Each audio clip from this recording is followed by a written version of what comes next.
नमस्कार। कभी सोचा है कि एक जबरदस्त आइडिया एक कामयाब बिजनेस में आखिर कैसे बदलता है? आज हम इसी सफर पर निकलने वाले हैं और समझेंगे कि वो कौन सी चीजें हैं जो एक चिंगारी को शोला बना देती हैं। तो चलिए शुरू करते हैं। हम सबके दिमाग में कभी ना कभी कोई कमाल का आइडिया तो आता ही है ना? लेकिन एक छोटा सा विचार और एक बड़ा कामयाब बिजनेस, इन दोनों के बीच का फासला क्या है? आखिर क्या चीज एक मामूली सोच को एक सफल हकीकत में बदल देती है? आज हम इसी पहेली को सुलझाएंगे। और सच कहूं तो सच्चाई थोड़ी कड़वी है। ज्यादातर नए प्रोडक्ट्स अपने शुरुआती दिनों में ही दम तोड़ देते हैं। इसे मॉर्टैलिटी कर्व भी कहते हैं। मतलब ज्यादातर आइडियाज बस आइडियाज ही रह जाते हैं। और यही वो सबसे बड़ी चुनौती है जिससे हर नए एंटरप्रेन्योर को जूझना पड़ता है। तो सवाल ये है कि इस चुनौती से पार कैसे पाया जाए? जवाब है एक सिस्टमैटिक प्रोसेस से। समझिए, ये एक आइडिया की अग्नि परीक्षा है। एक ऐसा पड़ाव जो ये तय करेगा कि आइडिया में आगे जाने का दम है भी या नहीं। तो ये रही वो प्रक्रिया, एक तरह से सफलता का पूरा रोड मैप।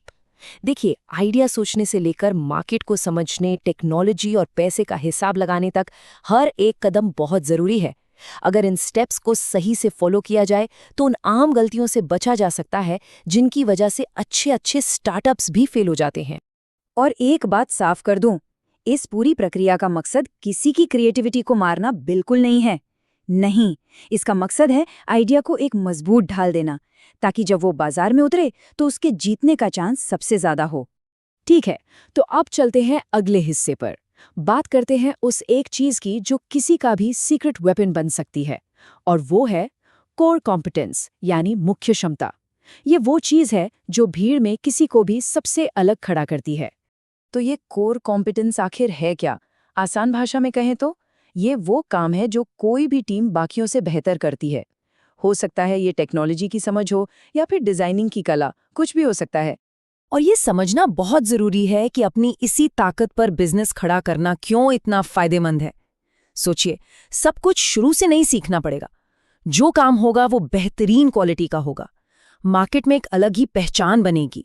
और सबसे बड़ी बात, अरे भाई, सफलता का चांस कई कई गुना बढ़ जाता है। चलिए, तो हमने आइडिया परख लिया, अपनी ताकत भी पहचान ली। अब आगे क्या? अब देखते हैं कि एक प्रोडक्ट अपनी पूरी जिंदगी में किस सफर से गुजरता है। हर प्रोडक्ट की एक कहानी होती है जिसके कुछ तय पड़ाव होते हैं। इसी को हम कहते हैं प्रोडक्ट लाइफ साइकिल। ये रहे वो 4 पड़ाव। सबसे पहले इंट्रोडक्शन, जब बिक्री कम होती है और खर्चे ज्यादा।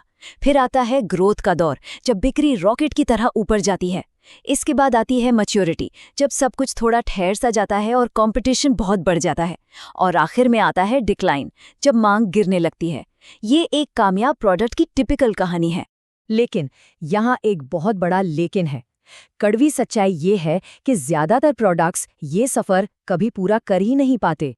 तो ऐसा होता क्यों है? क्यों वो बीच रास्ते में ही दम तोड़ देते हैं? वजह अक्सर वही पुरानी है। या तो मार्केट को उस प्रोडक्ट की जरूरत ही नहीं थी, या उसकी कीमत गलत रख दी, या फिर उसे बनाने और बेचने का तरीका ही कमजोर था। देखिए, घूम फिर कर बात वहीं आ जाती है, उस आइडिया की अग्नि परीक्षा की अहमियत पर। तो क्या इसका मतलब ये है कि हर प्रोडक्ट का अंत तय है? नहीं, बिल्कुल नहीं।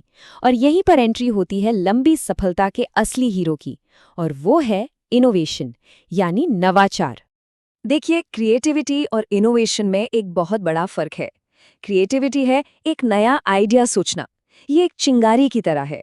लेकिन इनोवेशन है उस आइडिया को हकीकत में बदलकर उससे वैल्यू क्रिएट करना, मतलब उस चिंगारी को आग बनाना।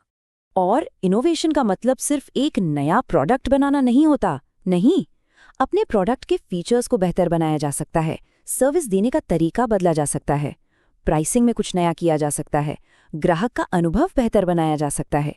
यही वो तरीके हैं जिनसे कोई प्रोडक्ट लंबे समय तक मार्केट में टिका रहता है। और आखिर में ये एक लाइन इस पूरी बातचीत का निचोड़ है। प्रोडक्ट का चयन एक रणनीतिक निर्णय है, केवल अंतर्ज्ञान नहीं। मतलब बिजनेस सिर्फ दिल की आवाज सुनकर नहीं चलता, इसके लिए एक सोची समझी स्ट्रैटेजी चाहिए। तो अब जब ये पूरा रास्ता सामने है, तो सोचने वाली बात यह है कि क्या वो आइडिया जो मन में घूम रहा है, इस लंबे और मुश्किल सफर के लिए सच में तैयार है?